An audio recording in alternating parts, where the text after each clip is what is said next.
好，我们现在看看中国大陆啊，现在已经全部的这个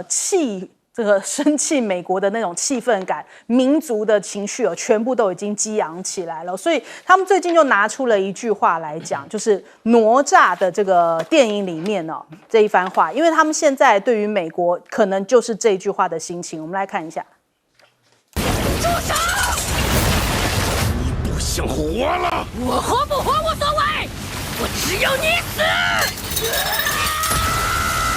对，现在就是这个哪吒的心情，我跟你鱼死网破，我跟你不死不休哦，所以现在已经反映出来，中国大陆我就跟你斗到底。然后呢，这个哪吒的6只手来打爆美国，包含了卖美债、加关税、降人民币、限制稀土、反制裁，还有拉战队哦，就开始用这种各种方法，我跟你就是我不活也没关系，我跟你斗到死啊。那再来，我们看到很多包含了微博、百度啊、抖音啊，现在全面的通通都是霸榜的，都在前面的，都是中美的关税哦。那中国大陆的一些网民也在下面哦，就是这个爱国的情绪整个被挑起来哦，数十万的留言哦，包含了一些民族情绪，全部都燃起来了。他们讲说，你要打多久我们就打多久，一直打到胜利为止哦。这场仗我们不打，就是我们的子孙打，还是我们来打吧？惹谁不对，惹我们中国人哦。所以他们现在是非常愤慨的一个情绪。那就连这个外媒到这个北京、上海街访哦，那民众都在讲说，这是川建国，如果变成热战，我们也不害怕。那甚至在抖音上面还有出现这样子，叫做对等关税参战纪念碑哦，参战纪念中美对等关税，然后就这样子硬碰硬啊，大家就开始去买，就是说我们就再怎么样，我们都要挺这个国家一起来对抗美国。那其实现在中国大陆已经开始有逐渐出现了脱钩的现象，中美的大脱钩时代已经来了，包含了我们在讲说卖美债这件事情之外呢，其实就连这个液化天然气也已经60天没有进口了，这是彭博出来的一个消息，说这已经是5年来最久的一次。那因为现在目前的地缘政治冲突已经开始让这个中国大陆停止购买美国的液态天然气了。那再来还有大陆的陆股国家队，昨天也是出手了。我们看到了很多这个新华社形容啊，这算是中国版的平准基金哦。他们大概手上的银弹有4.5兆，这是相当于台币4.5兆的这样的一个数字哦。那他们现在就是全面的挺这个陆股，不能被美股给影响。那这个是官方来说的话是有这样的银弹，但民间来说情绪更高昂哦。你看看呢，现在这个摩根士丹利都看好说，现在各方都在涌入到这个中国大陆的资本市场哦，因为看到这样的组合拳信心已经摆在那边了，所以很多人就是加码，上市公司也在加码回购。那民间股民也纷纷发声。说什么怕毛了，我今天加码就当为国捐款死老子也要站着还有股民讲说，我一股不卖就跟美国干到底啊！还有人讲说，我明天全仓杀入股市就当做为国家贡献了。所以看起来整个爱国情绪是被挑动起来了，就是因为川建国的关系所以就是这个美国财长还讲说，我们不排除要把这个中国股票在美国下市所以是不是美国不想投降的太难看，还要用这种放话的方式？那我们来看一下大陆的股市我刚刚查了一下，今天陆股仍然是非常的强势那3大指数通通都是收红，那创指甚至还劲扬了3%消费性电子股全部领涨，就是他们内需通通都要冲起来啊，所以看起来这个完全不受美国这样子的威胁而示弱。那另外还有全球是不是要联手中国大陆来抗美我们看到中国大陆跟欧盟、东协，甚至包含加拿大都开始要跟中国大陆联系上来，要站队中国大陆这边那最近中国国家主席习近平呢，他就讲到了一番重要谈话，命运共同体啊，他说要统筹国内国际2个大局发展安全2件大事，高举人类命运共同体的旗帜以安为与共，求同存异来跟周边的国家共创美好未来。那商务部跟欧盟、东协、马来西亚也在讨论这些加征对等关税的事情。那其实包含了像日韩呢，也都有跟这个中国大陆正在这个有一些联系接触哦，也有一些这样子的一些想要破除美国关税影响的一些措施啊。那接下来我们看一下，目前在亚洲呢，习近平也会在下周出访东南亚3国，大概是在4月14到17对马来西亚进行3天的国事访问哦。那马来西亚现在也是站队，就是说表态支持大陆的立场。欧盟跟加拿大呢，其实欧盟看到了中国大陆这样硬起来哦，也宣布对美加征25%的关税。那还有一些欧洲的学者讲说，我们应该要再加码对美国的科技巨头开刀，因为美国科技巨头才是赚最多我们的这种服务费啊，就是他们收了一堆这种这种科技上面的服务费用，你订阅啊什么那些，通通都是要交给美国，他们怎么不算呢？所以要对他们来开刀哦。那还有西班牙的这个首相桑切斯哦，因为他接下来要访问中国大陆，他也是呼吁欧盟要改变对于中方的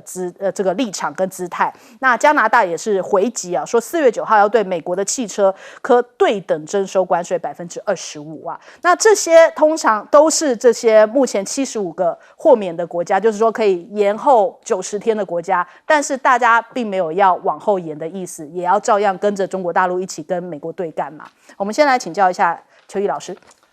要全球抗美，在这一波里面不是那么容易的事情。一开始有人提到说，有没有可能全球减一，就是全球在中国大陆的领导之下，大家一起来反抗川普的这一个胡作乱为的暴行。好，但是依照目前来看，全世界的国家现在都在观望，基本上都在想要向美国来妥协、屈服、投降。好，所以要全球抗美，第一个模式，第一个状况比较难达到。第二个折中的模式，就是能不能跟欧洲来合作呢？欧洲在欧盟的执委会在9号的时候，已经在27个国家已经表决通过了要反制这个川普的对等关税的一个反制报复的做法，就是对所有美国的产品要课征25%的反制关税。好，但是我们知道，欧盟的国家基本上它是杂音很多的，七嘴八舌的。例如说，像意大利的梅洛尼，他基本上走的就是川普派，所以要让欧盟诚心诚意的跟中国大陆进行中欧的合作，也不是那么容易。所幸现在啊，欧盟的国家亲美，它是亲民主党的美，它不是亲川普的美。所以在这种情况之下，它跟川普之间，它跟民主党之间，民主党跟欧盟之间也在进行里应外合，这也是一个中国大陆可以掌握的一个契机。好，我认为在最糟糕的情况之下，就是中国大陆不得不孤军奋战。但即使孤军奋战，以目前的情况来说，中国大陆也不见得会落于下风。现在两边在打的叫做 chicken game， 也就是所谓的胆小鬼游戏。我们讲俗话叫做狭路相逢勇者胜，谁的筹码多，谁的武器多，谁有决心，谁有底气，谁有勇气，谁能够坚持的比较久，谁就是最后的赢家。那以目前的情况，美国的情况非常的不好啊。美国基本上股市进入了熊市，虽然有短暂的一个反弹，由黑转红，但是基本上它还是往熊市的方向在走。而美联储的鲍威尔跟川普之间的矛盾也越来越深，所以如果美联储不愿意降息的话，要拉动这个所谓的美国的衰退的压力也没有那么容易。那么再者，现在整个美国的市场已经出现了抢购囤货的风潮，在这种情况之下，通膨的危机一定会越来越严重。通膨危机越严重，那美联储要降息的空间就越少。那对川普来说就是一个很大的压力。在这种情况之下，其实中国大陆有很好的机会，即使是孤军奋战，没有别的国家来帮忙，依然可以跟川普之间可以打一场有惊无险的苦战。那如果中国大陆打得好，给川普制造了很大的压力，那么这些国家就会靠上来，例如像日本，例如像韩国，例如像东盟的国家，或者欧洲的国家，之后只要拉美的国家都会靠过来。今天巴西的鲁拉已经说话了，那么也已经对川普提出了强烈的谴责，这都是很好的信息。好，请教介老师。其实对中国大陆来讲的话，我觉得就是说，真的是老早已经在准备当中了啊。那所以其实大陆在前几年就一直在讲说，这是百年未有之大变局啊。那么准备的方式就是抛掉幻想准备斗争。所以这个基本上就是在找一个时机。那对美国的话，就是说可以谈的时候谈，不能谈的时候，那就怎么样？那就是准备斗争了。那现在就是一个斗争，虽然没有讲得很清楚那你看的表面上好像是美国对中国大陆发动攻击，可是这一次中国大陆同样也对美国发动攻击。那我认为大陆挑了一个非常好的时机，因为我们从来没有看过美国这样子一个领导人把自己国内跟国外一起来怎么样一起来怎么往死里整不给人家留活路，不给人家留活路，别人就不会给他留活路。所以我认为美国现在这个国家是可能二次大战以来它可能最脆弱的一刻。所以你今天你要对付你的敌人你不要选择他实际上是状况很好的。对付美国这样的敌人，就是要在他最脆弱的时候。西方人常有个谚语所以西方人是比我们狠的。他说你要攻击你的敌人你应该一刀就插到他的眼睛里面去，让他根本就没有存活的机会。所以中国大陆事实上，我觉得这个是抓到一个对美国说是反击，事实上也是对美国一个攻击的机会。因为川普能够走多远都不知道，美国这个国家还不能维持它现在稳定都不知道。他在国内的话，美国人曾经有人问我说：“哎呀，这民主党跟怎么这么软弱？”我说：“你放心，民主党跟共和党都是美国人，他们是属于一类的人。你不要以为民主党可以被美国人、被共和党一个总统这样子的欺凌，他们已在累积能量了。那你说欧洲人跟美国人，还有其他地方人，能够忍受美国这样所有的这个自己所创建的游戏规则，自己把它抛弃，完全用丛林的法则的方式无理取闹，然后怎么讲霸凌所有的国家。所以在这个时刻是美国最脆弱的。所以我刚刚讲就是说，其实中国大陆也从长远角度上也在跟美国做一个什么关系的一个怎么讲一个整理了，做了一个怎么因为清账的动作。另外一方面，我觉得看得更远的话，大陆也是为了先用这种贸易战争的方式来挫败美国的锐气，让美国将来在想要试图发动台海甚至南海的这种冲突的时候他有所节制。好，我们来请教一下将军。这个中国大陆还有美国的这个关税战呢，就变成引爆中国大陆的这个民族主义的情绪了，变成这个经济战呢，变成民族主义，挑动着民族主义那中国大陆就会尽洪荒之力去应变这一方面了。因为中国大陆在刚才讲的储蓄率高，这个藏富于民，但是我们可以看美国这个经济结构是很有问题的。美国的贫富差距非常的大，它的1%所拥有的股票占全部美国股票市场的50%。原来它就1%占1%，美国前面的就是10%，它占美国全部股票拥有美国全部股票的87%，统统掌握在这个上面。美国算是个寡头富豪，所以美国这个结构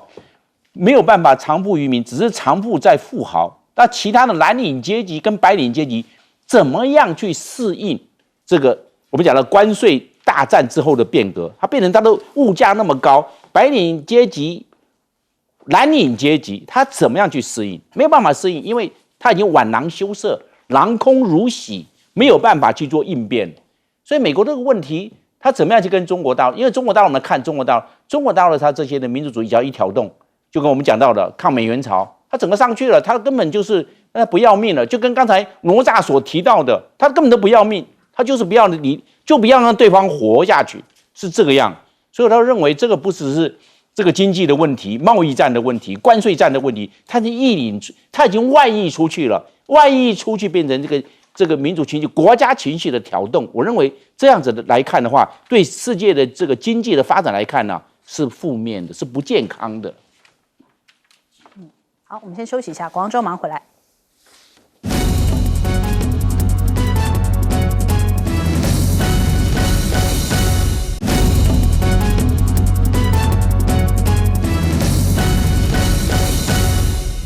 好，现在美国也是这个内部乱成一团呢、就是川普真的是也是挺厉害，得罪了这个中国人也不喜欢他，得罪了欧洲人也不喜欢他，就连美国人自己本身也不喜欢他，得罪了全世界哦。那我们来看一下，现在美国民众有多忙，忙着要先从鸡蛋抢起啊。那我们看到这些画面哦，就是美国民众在疯抢鸡蛋呐、现在在这种社群平台里面哦，抖音也好 ，TikTok 也好，大家都在流传这些抢鸡蛋哦，一蛋难求的这种状况啊。但是呢，川普还在感觉很良好，他没有在管，就是大家一起忍耐一下吧，就是他是这样子来看待哦，因为他现在享受那种全世界都要跟他拍马屁的一个那种成就感、那种好感，自我感觉很良好的那种 feel 啊。我们来看看。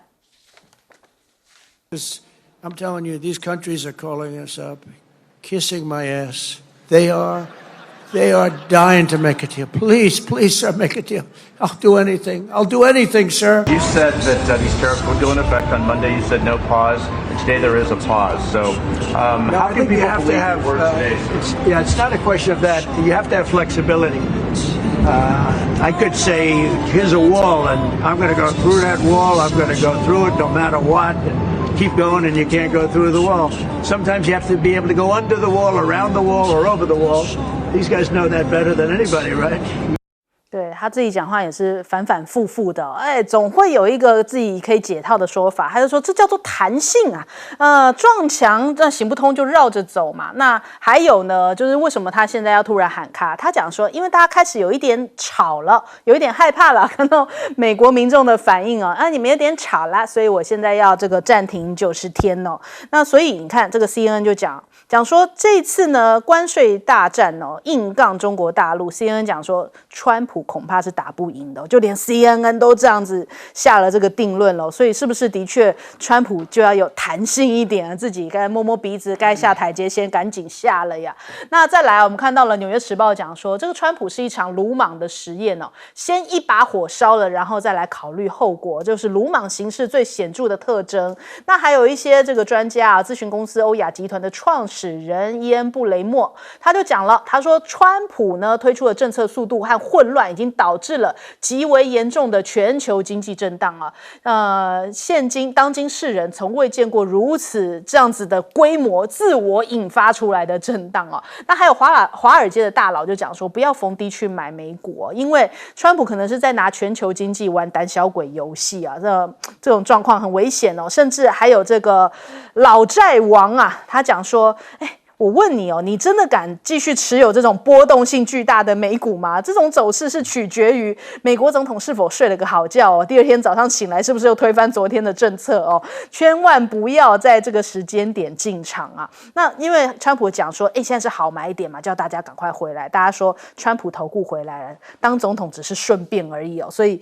一些专家都叫大家说不要跟着川普走啊。那再来，我们看到马斯克跟纳瓦罗之战哦，他们现在还在杠，因为马斯克已经连续3天大呛纳瓦罗啊，就是用一些什么这种好像批评他智商有问题的话，说比一代砖头还蠢哦。那现在目前因为这个川普投顾回来了嘛，所以这个特斯拉的股价又飙升了22%哦。那这样看起来，这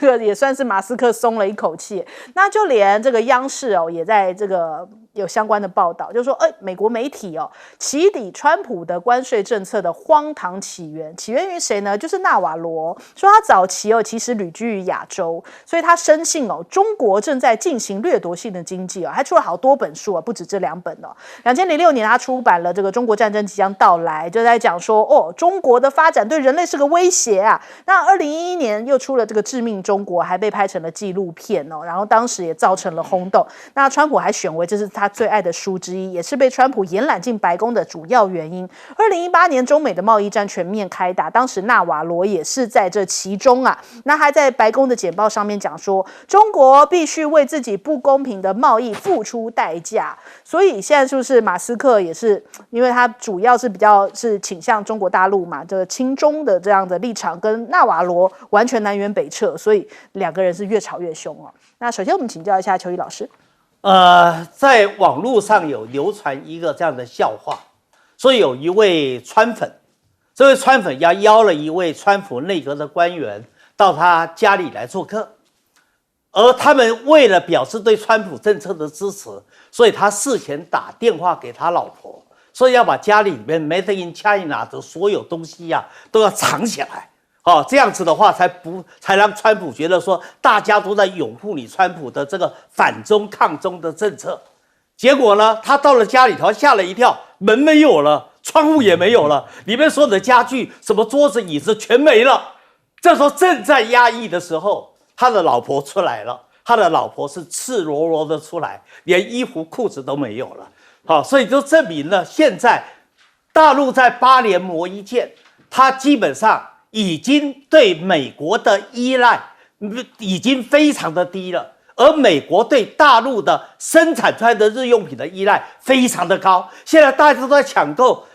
这个 Made in China 的这些日用品洗发精肥皂这些都变成在抢，大家在超市里面抢购的一个范围。你说在这种情况之下，怎么可能不发生通膨呢？这是川普现在所面临很大很大的一个压力跟威胁。好，那谈到了纳瓦罗跟马斯克，纳瓦罗基本上在第一波中美贸易战的时候，他扮演的就重要的角色。但是因为他后来在2020年的时候，当发生国会山庄暴力事件，他拒绝出卖川普，到美国国会去听证会去作证，所以他坐了4个月的牢。所以川普觉得这个人非常的忠心，可以加以重用，所以这一次川普再回到白宫，进入川普 2.0， 又把他拉到白宫里面担任经济与贸易的高级顾问，而他就把他对于关税的理念，那么给了川普做了推荐，产生了这一次的第2波的中美的贸易战。而这一波中美贸易战最要命的是什么？因为Robert Mondale 说过，就芝加哥大学的名教授，他说过一个政策只能够解决一个问题，所以要做政策搭配。哪有像川普一样，一个关税的政策既要解决贸易逆差，要解决财政赤字又要解决这个美国的这个产业制造业要振兴的问题？哪有一个政策可以同时完成多重目标的呢？所以到最后笃定结果叫顾此失彼，到最后的结果就是竹篮子打水一场空，什么都做不成。好，来请教季老师。其实这个经济学的问题跟政治学不一样，经济学是科学，所以经济学用很多的数学在里面，它的指标也有相当的非常高的客观性所以川普这一次他这个改弦更张我这些都收了这个贸易战等于是收兵了嘛，对不对？对中国大陆是无法收你收的话，中国大陆也不会收照样您的80几%还是在那就变成就是说，他今天他为什么做这些事情，就是两个指标出问题一个股市出问题，一个债市出问题这个对一个国家经济来讲是相当致命的所以他可以控制他的关税，他控制不了股市，他控制不了债市，所以这个两个就让他怎么样，让他立刻鸣兵收兵。所以川普他的政策受到了严重的挫败，那可是呢，对中国他还不放他还会有更大的挫败出来。为什么？因为美国来讲的话，他一般老百姓不是都像川普那样每天可以这样衣着光鲜那个领带每天换美国的老百姓食衣住行都是在这几个地方一个是沃尔玛，一个是 Target，这些它里面的产品几乎70%都是中国去的，对不对？那基本上现在美国已经有些这些沃尔玛 Target 它的那个货架上面的货那已经有一点稀缺了，对，因为大家在囤，第一个大家在抢购，第二个呢手上有货的他现在囤积，那所以就变成就是说他下面遇到的一个最大的挑战是什么呢？就是他单挑中国的问题了。那就是说老百姓在货架上过去看的堆得满满的货，结果突然给你空了，那空了过一阵子可能会出来，他发觉价格是可能贵了1/2甚至1倍的成长。那这个民怨就出来了，你怎么解决？你认为只有你的晶片是稀缺产品吗？我告诉你，中国大陆提供美国的很多民生用品也是稀缺产品，它的替代性不高。你川普过去8年，川普 1.0 的时候，你就针对中国的货品，你成功了吗？没有成功，因为中国大陆就是有那个做任何产品它都可以做到什么？替代性的产品不高。要不然就是性价比根本没有办法跟中国的产品做比较，而且中国大陆是完整的产业链，它基本上怎么样，是世界最大的工业国家，所以就是说你其他国家你没有中国的帮助，中国这样完整的一个产业链你做不出来的。所以我认为川普基本上他目前暂缓了自己的燃眉之急，可是呢，美国老百姓在他发觉他的民生必需品已经开始买不到，然后呢买不到以后出现以后又高这个价格往上猛涨的话，那是川普立刻很可能在1-2个礼拜内就会面临到的一个考验。而且星期六现在目前美国人也是串联要有更大规模的抗议走上街头。我们来问一下将军，川普的关税这缓90天呢，我们可以看得出来这是内外的压力，双面交攻，内部物价飞腾，外面的话大家都这个因为关税上涨，大家都不出货了，那这样大家内部开始囤货抢货，这个期货居奇变成这个状况。那川普他可能忘了一件事情，就是欲速则不达。他想要来改革他的经济的体制，欲速则不达，见小利则大事不成，这是很简单的道理啊，也没有什么这个很大的学问。结果适得其反，而进入了相反操纵区，就是他花的功夫更大，结果呢，他所能够获得到的利反而变小了。这进入相反操纵区跟飞行一样啊，进入相反操纵区，你的速度越小，马力要越大才可以啊，变成这个状况。他应该从他的结构性问题来调整，人力成本太高，这很清楚的，美国就是人力成本高嘛。那这个是从产业结构来调整，它的产业结构，这个金融市场衍生性的商品太多，制造业萎缩，造成美国的产业结构失衡，这是美国最大的问题在这边嘛。所以它这个赤字就越来越大，没有办法来改，所以应该从产业结构来做调整，而不是一直往衍生性的商品去发展，造成目前的这个制造业大萎缩。所以我们来看呢，缓90天呢，我相信这缓90天是川普始料未及才会有这种应变的计划。美国跟中国大陆不一样，中国大陆赚到的钱除了存起来之外，就是买房买黄金，他不是把它花掉。美国不一样，美国是把这些钱都花光，只剩下只赚100块啦，只存4块钱，其他的这个付完的这些消费性的之后，其他都在股票市场，所以股票市场风吹草动美国这些大众升斗小民有如惊弓之鸟，杯弓蛇影，变成席不耍侠软，然后夜不成寐，变成这个状况所以美国在这个地方，它这个是股市大跌之后，又造成物价飞腾，股市一跌，大家钱包薄了，那又物价飞腾，大家又买不起了，变成双剑交攻，双剑攻心，在这个状况下，川普还不得不改弦易辙了。这个时候你还能够不来缓一缓吗？一定要来一个缓兵之计，所以缓3个月90天。来这样子来救美国的这些相关的这些我们讲到了美国社会大众，不管是他的中产阶级也好，或者蓝领白领阶级。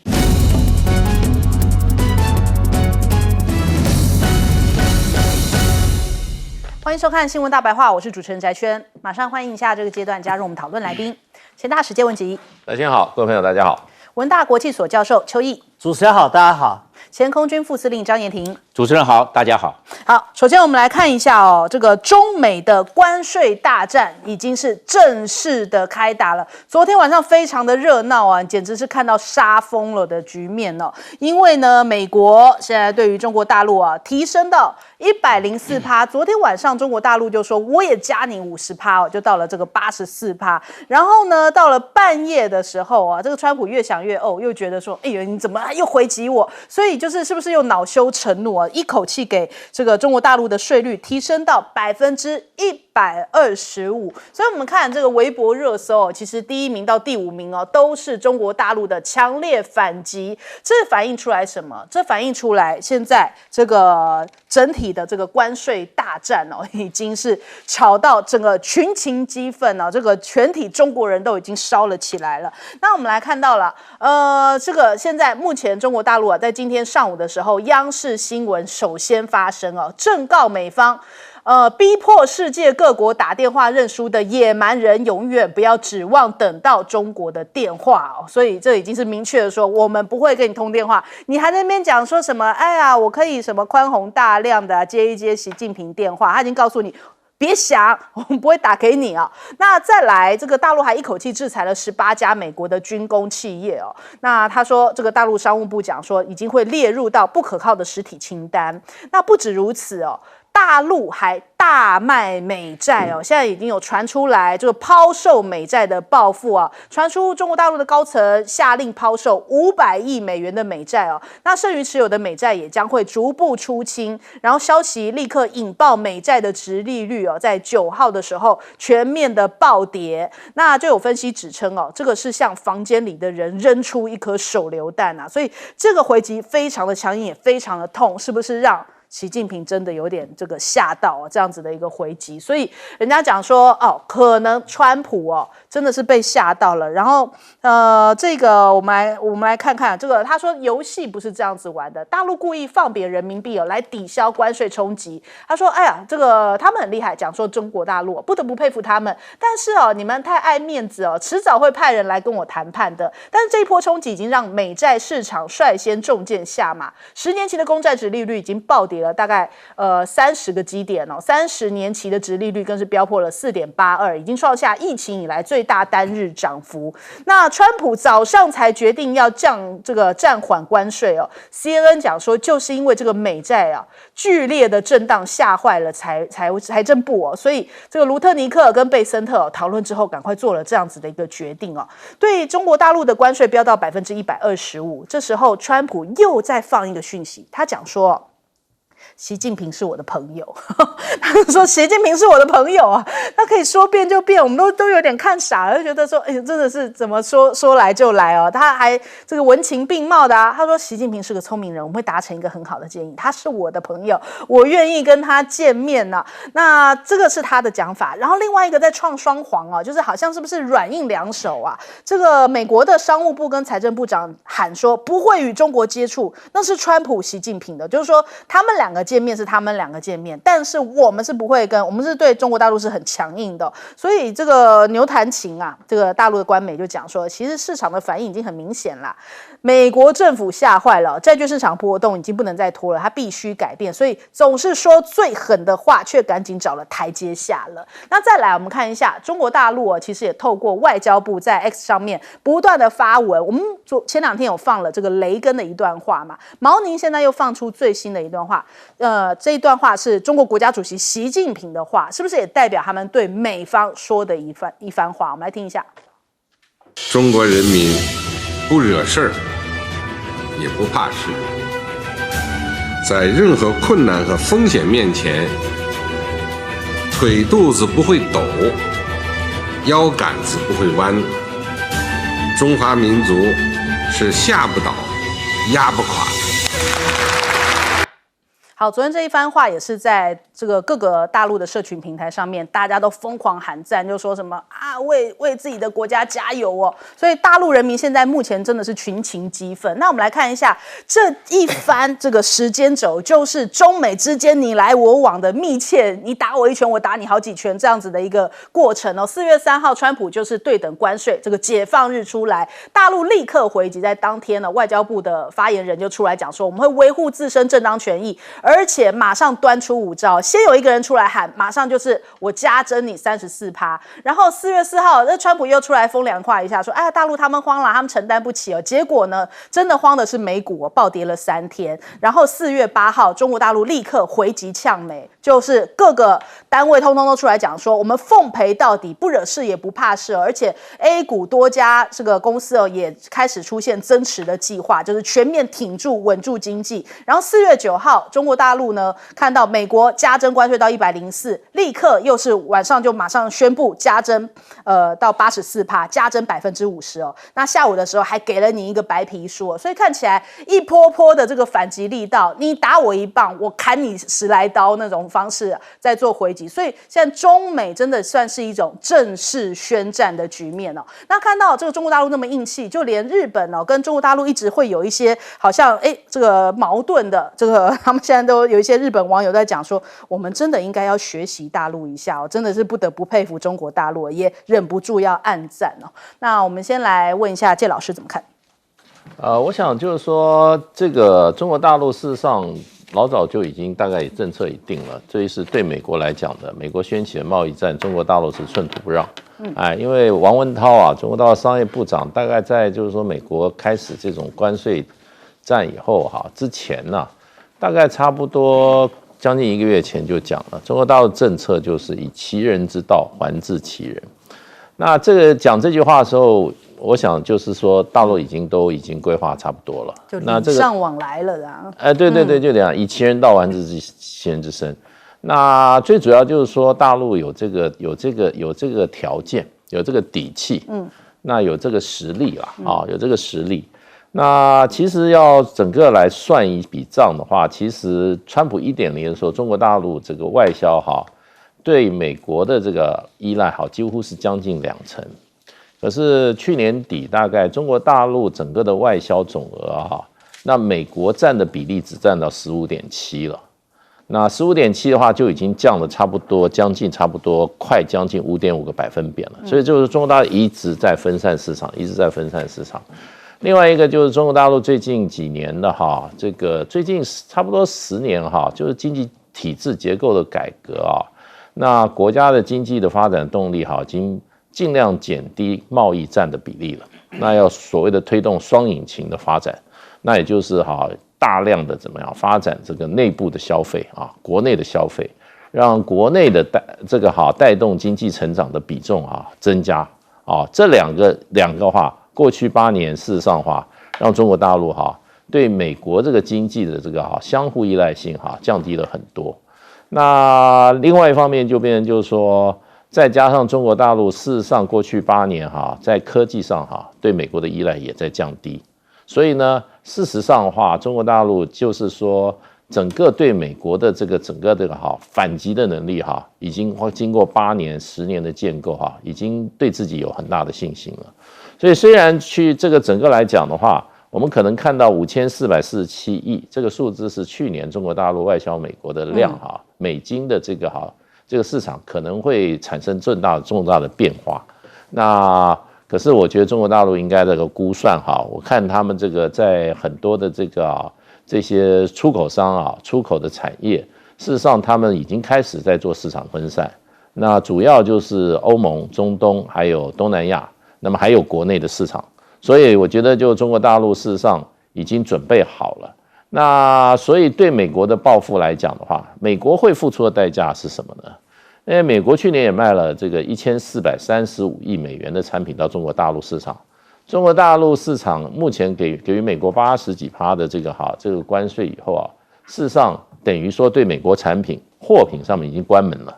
所以美国自己要去消化的问题。那还有就是说，在经济这个产生变化的时候，比较快速的变化的时候，你国内的体制是不是稳定？以中国大陆来讲的话，你看这个大陆的这个股票市场相当的稳定，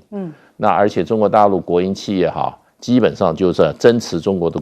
股票嘛，也等于就是支撑自己的股票市场、资本市场相当的稳定。那还有就是说，中国大陆不是实行西方这种把自己社会一拆为2，让自己的2派人恶斗的那种体制。中国大陆是这个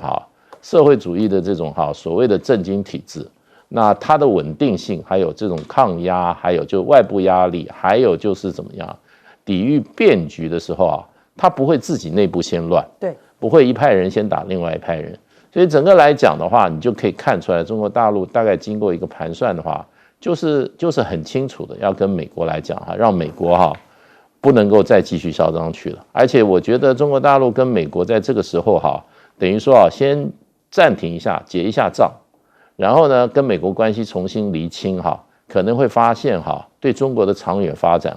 是绝对是利大于弊的。对，因为除了货品贸易以外服务贸易，还有中国大陆这种资本从大中小型资本像美国的这样不断的流入，还有人才的这种被美国这种被美国这种吸走我觉得这些不是只是几千亿美金就可以算得出来的。所以我觉得大陆也想跟美国啊好先结一下账，然后呢打一下，看谁比谁强。这就像昨天白皮书里面讲到，就是说你应该跟我的这个交流方式或者是往来的方式参考白皮书哦。那如果你这个好话不听的话，那不好意思，就是这个硬的就来了。我们来问一下这个邱毅老师，中国大陆8年磨一剑，在上一次第一波的中美贸易战的时候，中国大陆措手不及，而且对川普不是那么了解。所以当时刘鹤在面对莱特希泽的时候，那么占据了下风，吃了一些亏。经过了7、8年的时间，就像是刚才介文吉兄说的一样，中国大陆在这7、8年里面，他做好了充分的准备，因为他预料有一天一定会再发生更激烈的中美贸易战。他做了什么呢？第一个，它的对美国出口的依赖降低到14.7%，整个的出口市场高度的分散，它已经是现在世界上150几个国家非常重要的贸易的伙伴。第二个，它的产业的结构开始进入了多元化，也就是说，它除了内需跟出口、外向型跟内向型，它已经有了一个多元化的一个发展。更重要的是，它的政策工具都准备好了。中国大陆跟美国最大的不同是什么？中国大陆的居民储蓄率高到43%，对，美国只有大概4点多。所以当中国大陆政府需要钱来做财政支出，来做扩大财政政策的时候，他只要举内债就可以。美国不是啊，美国因为储蓄率很低啊，他必须举外债。但一举外债，那现在各国都在抛售美债，所以美国就没有办法筹集到他想要有的资金来作为他财政政策的一个底气。那另外的，中国大陆的量化宽松的环境也比美国要好啊。美联储联准会刚刚鲍威尔就讲了，现在没有降息的空间，他已经直接拒绝了川普的要求了。再者，中国大陆对股市护盘的国家队也准备得非常的好啊。那么甚至还有人也问过我，这国家队要怎么去护盘的一些细节性、技术性的问题。所以他8年磨一剑，他早就做好了准备。也因为做好了准备，所以当这一次川普挑起了中美贸易战的时候，他有决心，他也有底气，他也有硬气，他也有筹码。所以现在中国大陆的致命的武器还没有拿出来啊。他致命武器至少3个，第一个就是刚才介兄讲到的，他有服务贸易的部分。单单去年，美国在服务贸易的部分，在中国市场里面获利有多大啊？它的顺差它是顺差，服务贸易顺差，商品贸易是逆差。美国在服务贸易方面，它的顺差额高达2290亿美元呐！你在运动产业、娱乐产业、影视、旅游、教育、医疗、法律等各方面给美国加税，你美国受得了吗？这第一个武器。第二个武器就是中国大陆所拥有的稀土资源，其中有19类，美国完全依靠中国；有26类，美国是高度的依赖中国。如果这一部分的稀土40-50类的稀土，大陆都限制出口，不让你到美国去，美国的生医产业怎么发展？科技产业怎么发展？武器要换装，它的军工产业怎么发展？这第二个致命武器。第三个致命武器，其实在1年多以前，大陆已经开始在抛美债了。所以这一次很奇怪的，股市跌，债市也跌。在这种情况之下，美国面对了在债市里面筹不到美债啊，而且世界各国现在也在跟着大陆做，日本还有欧洲现在都在卖美债啊，而且要求说存在美国的黄金要运回本国啊，这对美国也是个棘手的难题。所以面对了大陆的致命武器还没有出笼的情况之下，川普心里当然知道急了，所以才会一日数变啊。政策变化了这么多，就是因为他慌了，他急了。如果你了解川普的交易的性格，你就知道他为什么会这么做。我现在手上有一张图哦，给大家看一下，因为大家在讲说川普希望等到习近平的电话，然后现在目前在网络上面流传一张这个 AI 生成的图哦，后面就是川普，然后前面这个是跟习近平的热线啊，但是迟迟等不到，他已经气到把这个电话已经砸到都已经这个皲裂了哟，所以这是不是也反映出来刚刚这个中国大陆讲的一番话，就是这种希望各国认输的野蛮人不要指望等到中国的电话。我们来问一下将军。那个川普对世界各国这个加码关税，然后又堆叠上来，又彼此的，大家一定会相对的报复。就算跟他关系很好的，包括澳大利亚、包括加拿大，都会对美国实施关税报复。那现在这个川普以这个加关税哦，他破坏经济学上的比较利益法则，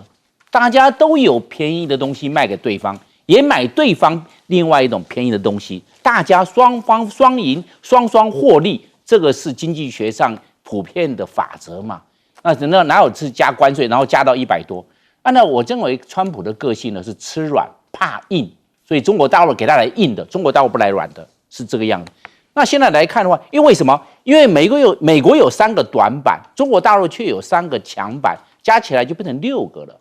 那这个美国的短板，美国国债高，美国到目前为止，美国的国债已经到36.8兆美元，太高了，美国怎么去扛它的国债啊？问题出在这个地方啊。第二个，美国现在物价都在涨，因为关税涨，关税会反映到物价，物价就涨，所以大家开始存货，这么抢购。为什么？抢购之后大家囤积啊，一囤积物价更贵。那美国怎么样去收拾这些东西？小老百姓收不起，蓝领阶级、白领阶级他会受不了。美国这个状况啊，它还会再持续下去的。只要关税战不停歇，继续打，美国物价持续上涨。再来，我们都知道世界各国开始搬黄金啊，中国大陆去卖美债，卖美债是干嘛？换黄金啊，黄金都搬走，美国黄金就减少了，是这个样。大家存的这个库储在美国也搬走，你看看美国的黄金是不是马上就这个量就减低了？所以我们看那中国大陆在哪？中国大陆储蓄率高嘛，44%，赚100块存44块，民间有钱，藏富在民。第二个，中国大陆内需市场，中国大陆14亿人，大家刺激内需，来没有办法外销我们自己，大家14亿人，大家多买一些，就把它市场给摊平了。最后一个，中国大陆外汇存底，中国大陆外汇存底到目前为止3兆